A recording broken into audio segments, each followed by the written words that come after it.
The Foreign Minister of Saudi Arabia, Adel Al-Jubeir, and I have had a very in-depth, comprehensive conversation about a number of issues that we are working on. Syria, we discussed the talks that are taking place right now in Geneva. Saudi Arabia is part of those talks, together with the Turks, the Qataris, the United States, Saudi Arabia, France, and Britain. And those discussions have been focused on Aleppo and the challenge of Aleppo. And we have I underscore perhaps, had some progress in those discussions today. We are reviewing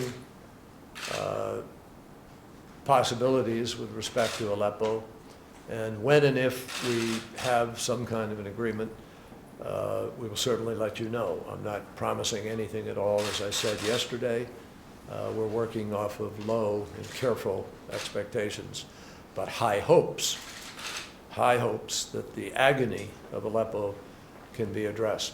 It's a very serious allegation. Saudi Arabia has a right to be free from missiles being launched from Yemen into Saudi Arabia. And the Houthi, we would call on them to draw their troops back, to draw their missiles back, which ultimately will have to be negotiated within the context of negotiations when they begin. But it is important for this ceasefire to be given time to try to take hold.